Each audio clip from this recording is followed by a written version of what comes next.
Komið sæl og velkomin í eitt og annað. Í þessum þætti ætlum við að vera hérna í Eyjafirði.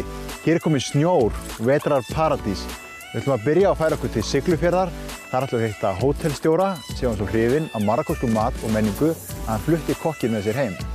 Hótel Siglunes annað tveggja hótela á Siglufirði, byggt árið 1934 og hét einu sinni Hótel Höfn. Húsið hefur farið í endurnýjun lífdaga. Þar eru 19 herbergi, öll gerð upp í retróstíl, en það sem vekur ekki minni athygli marokkóski veitingastaðurinn á jarðhæðinni. Kokkurinn var sóttur til Marokkó enda hafði hann þá heillað hóteleigandan frá Siglufirði með matargerðarlist sinni. Fyrir 4 árum var ég á ferð í Marokkó og ég sjálfsögðu fann besta veitingastæðinn á svæðinu sem er á vesturströndinni í Essaouira.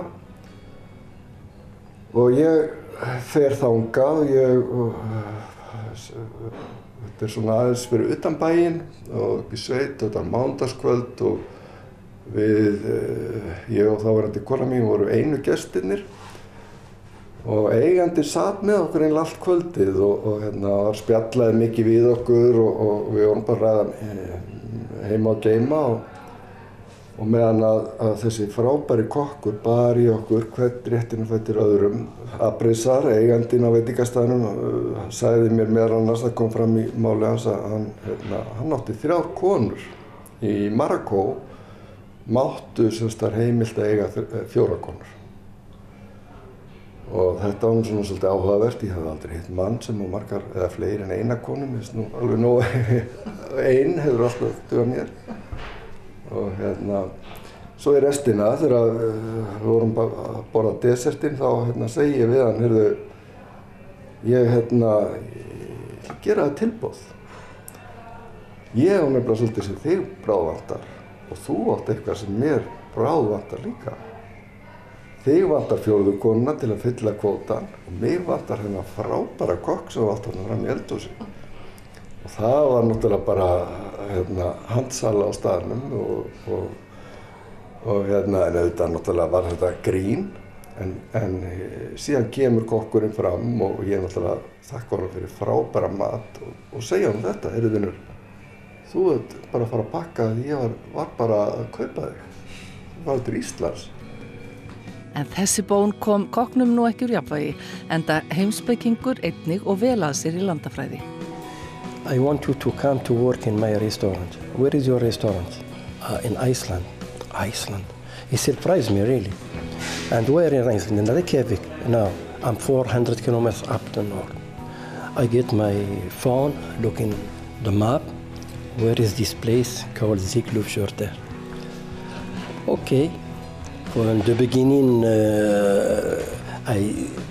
I can't say yes, I can't say no, because he surprised me, you know. Your guest finished to eat, and after finishing, he said to you, I want you to come. And I know it's not easy, you know. The day, I said to him, okay, I give him all my cordonnier, you know. And the day later, he came back to speak with my boss. The boss, he said, Jawad is free. If he wants, he can go with you, no problem. And then we started to look about the application and everything. And then the story starts from this night. Ég náttúrulega vildi ekki stela, þetta var að byrja sem grín og ég vildi náttúrulega ekki stela besta kokkinu frá vinni mínum, Abrisar. En gat aldrei alveg hægt að hugsa þetta því að þetta var mjög eftirminnileg máltíð. Og 3 dögum seinna þá gerði ég mig ferð þegar ég vissi að veitingastaðurinn var lokaður, hitti aftur eigandann og fékk hjá honum leyfi. Ég sagði bara, heyrðu, ég hef mikinn áhuga á því að bjóða kokkinum þínum vinnu og ef þú samþykkir þá vil ég gera það. Og hann eftir svolítið umhugsun, hann samþykkti og sagðist ekki vilja standa í vegi fyrir honum ef hann vildi fara. Og ég hafði samband við hann, bauð honum vinnu og þar með fór boltinn að rúlla. Það reyndar tók 1,5 ár að fá atvinnuleyfi fyrir hann, önnur og löng saga. En hann komst til Íslands og það var biðarinnar virði, virkilega þess virði að bíða eftir honum. In the beginning, I was afraid if Icelandic people don't appreciate a lot of spices, and because I know the Nordic food, Scandinavia and the North, is totally different than the Mediterranean food. But I said, Haldan appreciated, why not? The Icelandic, maybe they love. Heimspeki og matargerð eiga greinilega vel saman, ekki síst ef hægt að bæta geitostagerð, kryddjurtaræktun og grænmetisrækt í blönduna. Inn í eldhúsinu á Siglunesi sést vel hvernig Sjáet Híbib leggur alúð og metnað í matargerðina, enda fullt á þessum litla veitingastað flest kvöld vikunar. Það má vissulega segja með sanni að veitingastaðurinn á Siglunesi breikki matarflóruna, ekki bara á Siglufirði heldur á Norðurlandi einnig, og þegar þau hjón eru spurð uppáhaldsréttina sína, stendur ekki á svari. Lambatasín með fíkjum er uppáhaldi mitt og svo kjúklingatasín með sítrónum sem mann er einhvern veginn búin að gerja og ólífum. Það er bara ógleymanlega gott, hvoru tveggja. Uppáhaldi hjá mér núna er sko ostarnir sem mann er að framleiða og síðan gulrótarsúpa, alveg ótrúlega góð með ís í desert. Mér finnst þetta hryllilega eitthvað óspennandi þegar ég sá þetta matsefni, en alveg yndislega gott. Svo er líka annað með að Sjáet kokkinn. Hann er heimspekingur í grunninn. Og þegar fólk kemur í annað starf með öðruvísi bakgrunn en flestir, þá sést það bara matnum. Og ég verð að segja að ég hef farið 2 sinnum til Marokkó. Ég hef aldrei fengið jafn góða mat og hér á Siglufirði.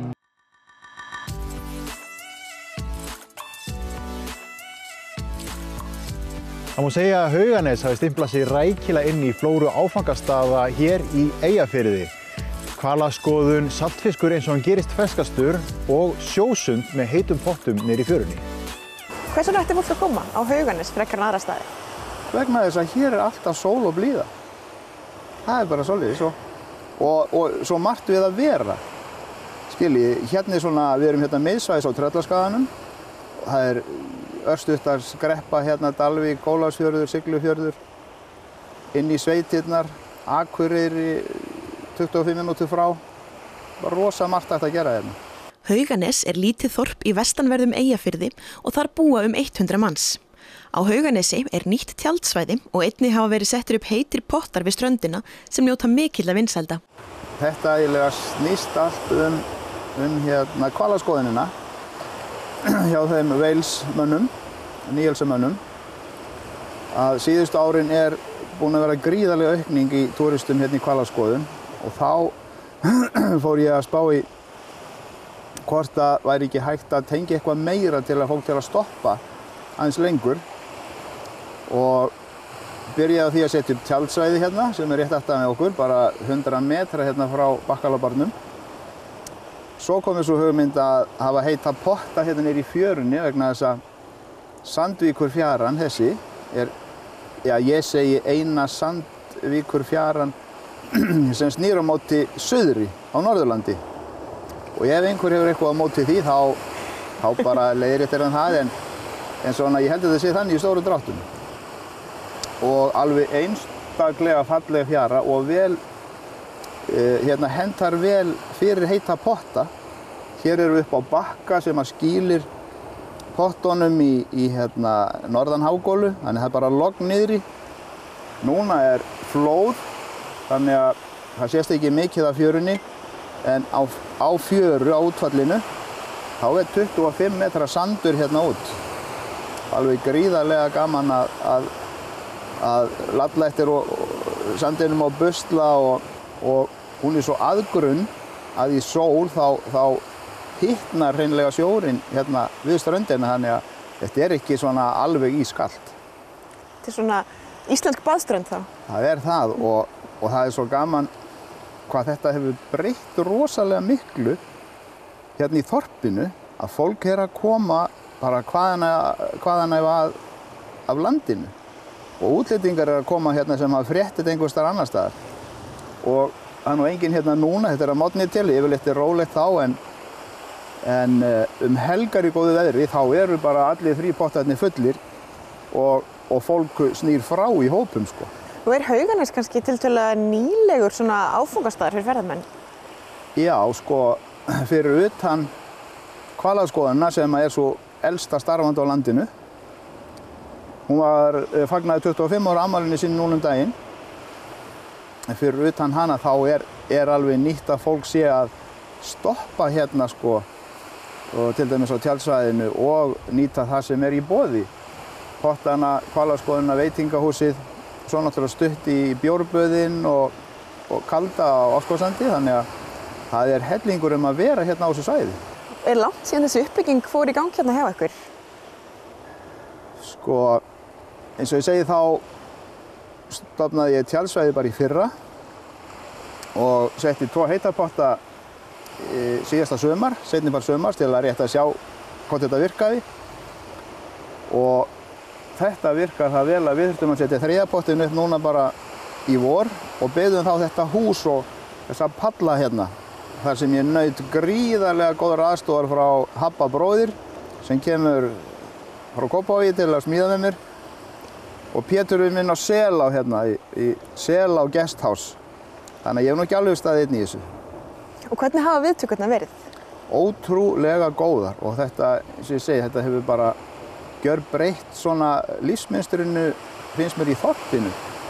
Að fólk talar það hérna að börnin fara hérna niður eftir kannski upp í 2-3 ára á dag, sleppa símanum eða tölvunni og fara að leika sér í fjörinu og pottunum og spjalla. Það náttúrulega hvergi betra að vera en hér í Eyjafirði eins og hann núna, sannkölluð vetrarparadís, en við þurfum að taka okkur smá hlé, ekki fara langt, við höldum áfram eftir auglýsingarnar.